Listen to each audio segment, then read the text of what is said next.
Minasan konnichiwa, c'est Synthèse pour Ashwin Japan, et non, le titre de cette vidéo n'est pas un clickbait ou un putaclic, c'est complètement vrai. C'était dans une discussion avec des amis, je sais pas d'ailleurs pourquoi j'étais avec ce groupe de filles, c'est assez peu commun au Japon. Enfin bon, elles m'ont lâché que oui, au Japon, bien sûr, comme dans tout le reste du monde, une grossesse dure 10 mois. Et là, je remis complètement en question tout ce que j'avais su sur le Japon jusque-là, en me demandant, en fait, ils sont peut-être venus d'une autre planète.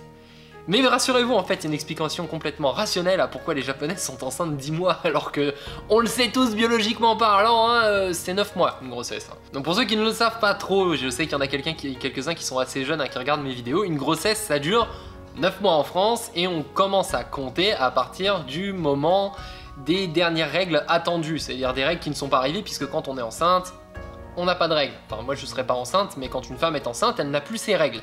Donc ça revient en gros finalement à partir de la date de la conception, c'est-à-dire au moment où on a fait l'amour. Mais au Japon, comme dans certains pays d'Asie, en revanche, on commence à compter, non pas à partir des dernières règles attendues qui ne sont pas arrivées, mais à partir des dernières règles qui sont bien arrivées, c'est-à-dire celles qui sont arrivées avant même que finalement l'embryon ait été fécondé, et donc qui est grossesse. Et du coup, comme les règles arrivent tous les 24 jours en moyenne chez les femmes, ça revient à quasiment rajouter un mois, ce qui explique qu'une grossesse au Japon dure 10 mois et non pas 9. Mais il y a une raison au fait qu'elle compte comme ça la grossesse. Et il y a surtout une raison pour laquelle ils continuent à compter la grossesse comme ça, alors que c'est anti-scientifique et anti-biologique. Ça défie toute logique. Il faut savoir tout d'abord qu'un couple japonais est particulièrement pudique. Alors je sais qu'il y en a qui vont se lâcher dans les commentaires. Ouais, c'est pas vrai, t'as vu le truc pour adultes au Japon? Ouais, d'accord. N'empêche que les couples amoureux au Japon sont très pudiques vis-à-vis de leur vie privée, et en particulier de leur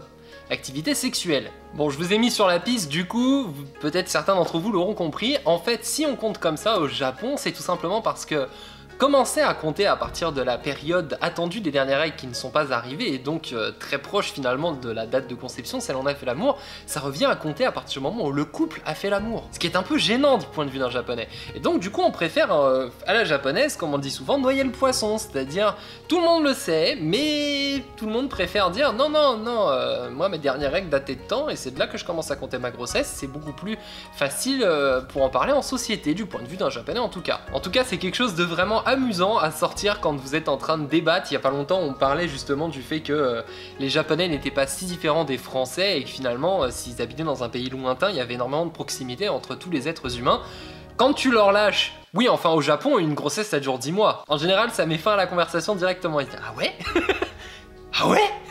Puis ils cherchent sur internet, ils se rendent compte qu'effectivement, oui, une grossesse au Japon dure 10 mois. Et sur la page de la grossesse de Wikipédia, une grossesse dure 10 mois. Dans tous les cas, pour les curieux, j'ai aussi trouvé quelque chose que moi j'ai jamais entendu, en tout cas d'un japonais, mais qui apparemment existe, si les gens en parlent sur internet, c'est que ça viendrait à la base, cette manière de compter, d'une histoire de calendrier lunaire. J'ai pas bien compris le pourquoi du comment. Faut savoir qu'avant le calendrier solaire, celui qu'on utilise, les japonais comptaient en calendrier lunaire, ce qui était un peu compliqué parce qu'il fallait intercaler régulièrement des mois supplémentaires pour que les saisons tombent au bon moment, que l'hiver tombe pas en plein été et qu'il fasse chaud en hiver une fois sur deux, etc. Quoi qu'il en soit, il y a plein de gens qui en parlent, mais personne n'est vraiment d'accord sur la manière dont c'était calculé, donc je préfère pas vous en parler dans cette vidéo. Je vous laisse chercher si ça vous intéresse, par pure curiosité. Dans tous les cas, si vous voulez frimer, je vous invite à partager cette vidéo sur vos réseaux sociaux, je suis sûr que ça va en étonner plus d'un. En attendant, je sais que vous avez apprécié cette vidéo, donc n'oubliez pas le pouce en l'air, celui qui est bleu, et bien sûr, n'oubliez pas de vous abonner à la chaîne pour ne pas rater les prochaines vidéos. Je vous remercie d'être toujours plus nombreux à suivre Ashwin Japan, ça me fait énormément plaisir, et je vous dis à très bientôt. Johnny!